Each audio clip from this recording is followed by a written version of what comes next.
Ucapan selamat datang. Selamat pagi dan salam sejahtera bagi kita semua. Presbiter bertugas mengucapkan selamat datang dan selamat beribadah di hari Minggu ke-10 sesudah Pentakosta. Kiranya ibadah yang kita lakukan saat ini berkenan di hadapan Tuhan dan kita diberkati olehnya. Pelayan firman ibadah saat ini adalah Pendeta Alius Rampologi. Ajakan beribadah. Jemaat, mari berdiri untuk menyambut kehadiran Tuhan melalui firman-Nya yang hadir di tengah-tengah persekutuan kita. Jemaat menyanyi Gita Bakti 1, bait 1 dan 2, Pujilah Sang Pencipta.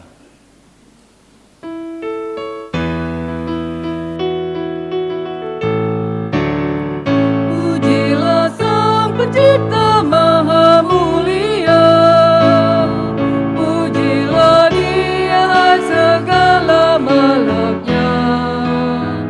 Keagungannya mengatasi semesta, segala yang tercipta puji namanya. Samudra raya, gunung lembah, hewan tumbuhan, hai bernyanyilah. Pujilah Sang Pencipta Maha Mulia, pujilah Dia hai segala makhluknya. Keagungannya mengatasi semesta, segala yang tercipta puji namanya.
Pujilah Sang Pencipta Maha Mulia, pujilah Dia hai segala makhluknya.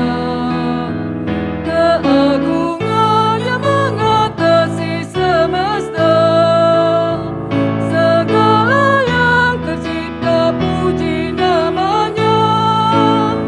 Tua dan muda, hai ikutlah, angkat suaramu, nyanyi bergema. Pujilah Sang Pencipta Maha Mulia, pujilah Dia hai segala makhluknya. Keagungannya mengatasi semesta, segala yang tercipta puji namanya. Pertolongan kita adalah dalam nama Tuhan yang menjadikan langit dan bumi.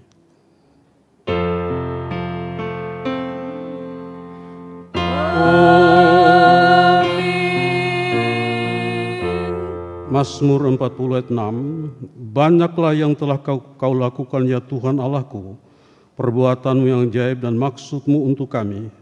Tidak ada yang dapat disejajarkan dengan Engkau. Aku mau memberitakan dan mengatakannya, tetapi terlalu besar jumlahnya untuk dihitung. Kasih karunia dan damai sejahtera dari Allah Bapa dan Kristus Yesus Juru Selamat kita menyertai kamu.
Jemaat, mari berdoa kepada Allah.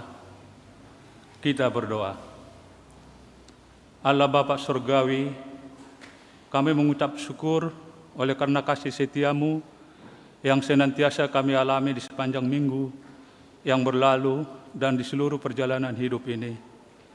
Kami mengaku di hadapan-Mu bahwa di tengah berkat dan kasih-Mu masih saja kami seringkali berbuat, berkata, dan berpikir yang tidak sesuai dengan ajaran firman dan kehendak-Mu.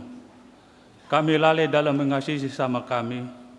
Hidup kami penuh kebencian, angkara murka dan dendam. Dalam kehidupan gereja, kami tidak setia dalam beribadah kepadamu. Kami malas membaca Alkitab dan enggan mendengar firman-Mu. Bahkan dia menjadi sesuatu yang asing bagi kami. Tuhan, ampunilah kami. Hari ini kami mau belajar lebih sungguh lagi untuk setia kepadamu dan melakukan segala perintah-Mu, ya Tuhan Yesus. Sertailah kami dalam seluruh perbuatan, perkataan, dan pikiran, sehingga seluruh hidup yang kami jalani benar-benar dan sungguh memperlihatkan sikap hidup yang beriman dan senantiasa memuliakan nama-Mu. Sungguh kami mau menjadi pribadi-pribadi yang berkenan di hadapan-Mu dan di hadapan seluruh ciptaan-Mu. Dalam nama Tuhan Yesus kami berdoa kepada Allah Bapa Surgawi. Amin. Jemaat menyanyi Gita Bakti 30 bait 1 dan 3.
Kita mendengarkan kesaksian pujian dari Paduan Suara Pelkat PKP Batra Kasih. Ibu-ibu PKP disilakan.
Terima kasih atas selamanya Tuhan yang memberkati.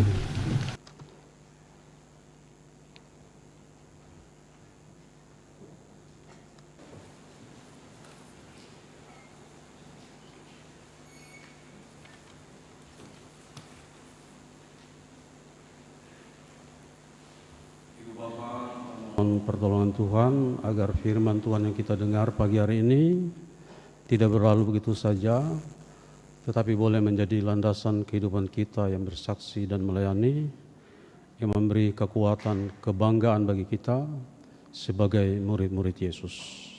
Mari kita berdoa. Bapa di sorga, segala hormat dan puji kami naikkan ke hadapan hadirat-Mu, karena kehadiran Tuhan di dalam kehidupan kami, dalam pengampunan, penyertaan dan berkat-Mu.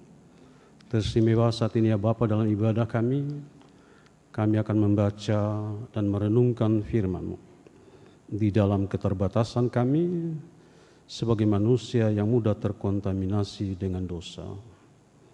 Tetapi kami percaya di dalam tuntunan hikmat dan Roh-Mu yang kudus, segala kelemahan dan keterbatasan kami justru menjadi kekuatan yang dahsyat dalam kehidupan kami yang bersaksi dan melayani di tengah-tengah kehidupan yang menantang kami sebagai orang-orang yang percaya kepada Yesus Kristus. Bersabdalah ya Allah, kami semua anak-anak-Mu telah sedia untuk mendengarkannya dalam Yesus Kristus Tuhan dan Juru Selamat kami. Amin. Ibu Bapa, mari berdiri untuk mendengarkan firman Tuhan. Haleluya.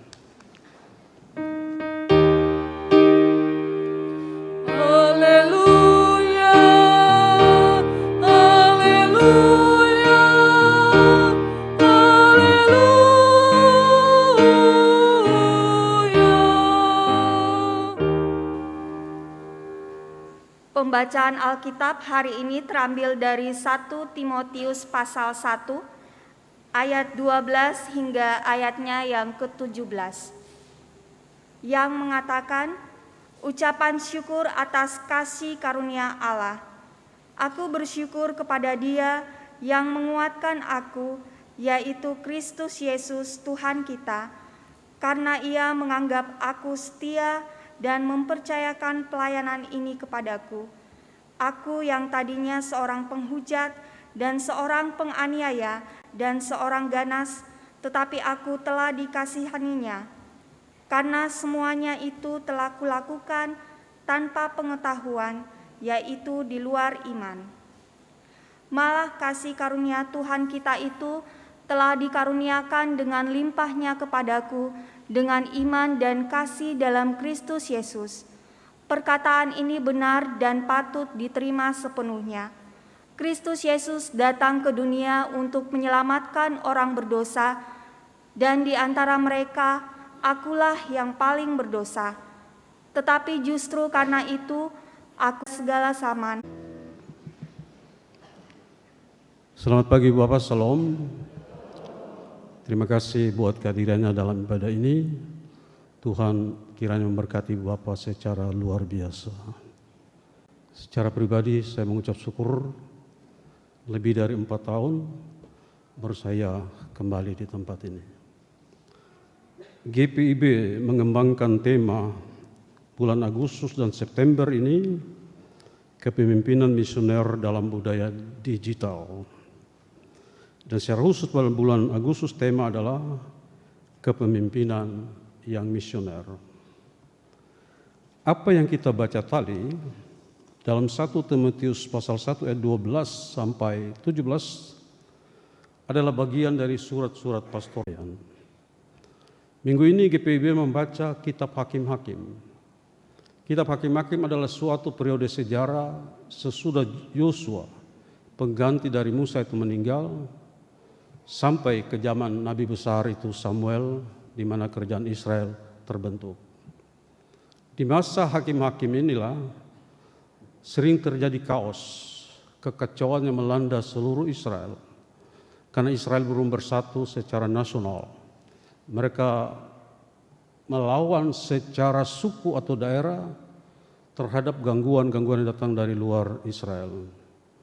dan itu membuat mereka lemah dan mudah ditaklukkan. Ada lebih dari 10 hakim-hakim diceritakan kepada kita. Misalnya pada hari Selasa kemarin, berapa tadi 17, sangat berkaitan dengan kitab hakim-hakim yang berbicara tentang kepemimpinan yang diharapkan oleh Tuhan. Jadi kepemimpinan yang misioner, yang membawa misi pekabaran Injil tentang Yesus Kristus. Dalam pembacaan hari Selasa kemarin diceritakan kepada kita tentang Gideon. Gideon ketika dikatakan oleh malaikat, kau adalah pemimpin yang baru, maka dia katakan, masa saya dari suku yang kecil, keluarga saya keluarga yang tidak terkenal, dan saya yang paling muda dari keluarga saya. Ibu bapak yang kekasih dalam Tuhan, ini salah satu yang kita bisa tarik dari kisah para hakim atau pemimpin yang berhasil di dalam kehidupan ini adalah pemimpin yang keluar dari dirinya. Seorang pemimpin atau seorang percaya ketika berpikir tentang dirinya, yang dia pikirkan adalah kesulitan, kekerdilan, kelemahan. Orang yang sudah pensiun berpikir hanya dirinya sendiri, penyakit tidak ada, menjadi ada, karena dia berpikir ke dalam, dan itu memperlemah semua stamina kehidupan kita. Tapi seorang pemimpin besar yang bisa kita saksikan dalam sejarah dunia seperti Abraham Lincoln, John F. Kennedy, dan saya kira ada dalam diri Jokowi. Pemimpin yang tidak melihat kepada dirinya, kepentingan dirinya, keluarganya, tapi dia melihat kepada visi yang lebih besar, kepada misi yang lebih besar. Dan dia melupakan dirinya, dia melupakan penyakitnya, dan di situ Tuhan membangkitkan kekuatan yang dahsyat. Itu yang dimiliki oleh para hakim. Seseorang yang introvert, yang hanya berpikir untuk dirinya, kepentingan keluarganya, itu adalah manusia yang kerdil. Tapi pemimpin-pemimpin besar yang mengguncang dan mencetak sejarah dunia ini adalah pemimpin yang keluar dari dirinya, yang tidak berpikir hanya untuk kepentingan dirinya, kepentingan pribadinya, tapi dia melihat tanggung jawab yang lebih besar dunia ini. Itu yang diharapkan oleh Tuhan dari seorang pemimpin yang diberkati. Karena itu Ibu Bapak yang kekasih dalam Tuhan, di sini dalam 1 Timotius 1 ayat 12 sampai 17 di sini mengungkapkan tentang keberhasilan Paulus. Dan di sini dikatakan Paulus sama sekali tidak layak, karena dia seorang ketua front pembela agama Yahudi. Tapi di sini dikatakan itu karena dia lakukan di luar iman, dia belum mengenal Yesus Kristus sebelumnya itu. Tapi ketika itu sesudah dia mengenal Yesus Kristus, maka dia dipakai oleh Tuhan secara luar biasa. Jadi di sini Ibu Bapak yang kasih, kalau kita baca 2 Korintus pasal 11, di situ kita akan menemukan bagaimana Paulus menceritakan kehidupannya. Hampir setiap hari dia berhadapan dengan maut, dengan hal penderitaan, dengan hal yang membahayakan jiwanya di darat atau di laut. Waktu itu belum ada pesawat terbang. Jadi Paulus mengungkapkan penderitaannya, dicambuk, di penjara, karam, dalam bukan hanya siap berkorban bagi Yesus, harta, tenaga, dan lain-lain, mereka ready to die, siap untuk mati, menjadi victim, menjadi korban karena imannya kepada Yesus Kristus. Dan kalau kita pelajari dari sejarah kehidupan gereja, Petrus dan Paulus hidupnya tidak berakhir dengan happy ending, tapi sad ending. Petrus dan Paulus menurut tradisi dieksekusi ketika Nero menjadi kaisar di Roma tahun 64 Masehi. Kita tahu dari sejarah, Nero ingin membangun kota Roma yang indah dan banyak perkampungan kumuh. Dan dia menyuruh intelnya membakar perkampungan kumuh itu, dan dia katakan orang Kristen yang membakar. Petrus karena dikuatkan oleh Tuhan, Petrus karena dimampukan oleh Tuhan, dan begitu juga Paulus menganggap semua tantangan itu sepele. Saya kira Ibu Bapak yang kekasih dalam Tuhan, itu yang kita butuhkan dalam hidup ini. Semangat atau spirit, fighting spirit untuk berjuang, dan kita tidak menjadi orang yang kalah dalam hidup ini. Dalam bisnis kita, ekonomi kita, dalam kehidupan politik kita. Dan dari sudut ini ibu bapak yang masuk calon balon atau apa itu harus melihat dari sisi itu. Bahwa keterpilihan kita atau keterpilihan ibu bapak itu bukan membuat ibu bapak. Moses dalam Keluaran Exodus 3 ketika dia ditunjuk oleh Tuhan untuk menjadi juru bicara kepada Firaun, dia langsung menolak. Dia katakan dalam pasal 3 ayat 11 Keluaran, tetapi Musa berkata kepada Allah, siapakah aku ini, maka aku akan menghadap Firaun dan membawa orang Israel keluar dari Mesir. Dia habis-habisan menolak. Dan terakhir dalam pasal 4 ayat 10 dia katakan, aku tidak pandai bicara, dulu pun tidak, dan sejak engkau berfirman kepada hamba-Mu pun tidak. Dia mengajukan banyak bantahan. Sama dengan Yeremia, saya tidak siap Tuhan, tapi apa jawab Tuhan dalam Yeremia pasal 1, sebelum dan Firaun oleh si botak Yul Brynner dengan sutradara Cecil DeMille. Dan kita lihat memang di situ dalam film itu dari sumber di luar Alkitab, bahwa bukan Harun yang bicara dengan Musa, dengan Firaun. Tetapi Musa menunjukkan kehebatan diplomasi dia, percakapan diplomatik. Musa seorang negarawan, pendiri bangsa Israel, dan dia juga seorang jenderal. Dia memimpin bangsa Israel sepanjang gurun bertempur dengan bangsa-bangsa lain. Nabi, seorang presiden, dan seorang panglima perang. Begitu juga kita lihat dalam Gideon, Yesaya juga semuanya menolak. Jadi kalau mau baku rewe jadi majelis jemaat, itu bagus. Tapi harus berdasarkan pemahaman yang benar tadi. Jadi ibu bapak yang kekasih dalam Tuhan, bahwa pemimpin itu bukan cuma seorang pemimpin secara formal, baik dalam gereja, institusi gereja, maupun dalam masyarakat.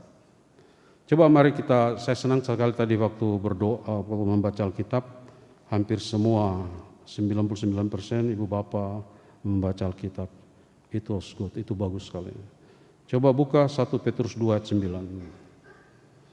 Di situ menegaskan ibu bapak bahwa setiap kita adalah imam, setiap kita adalah pelayan. Jadi pelayan itu bukan orang yang hanya tertentu, pendeta, majelis atau pelayan kategori, tapi semua orang percaya.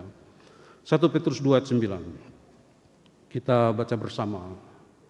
Sudah dapat? Memang kalau Alkitabnya jarang dibuka dia talem jadi. 1 Petrus 2 ayat 9. Oke, let's begin. Kita mulai. Tetapi kamulah bangsa yang terpilih, imamat yang rejani, bangsa yang kudus, umat kepunyaan Allah sendiri, supaya kamu memberitakan perbuatan-perbuatan yang besar dari Dia yang telah memanggil kamu keluar dari kegelapan kepada terangnya yang ajaib.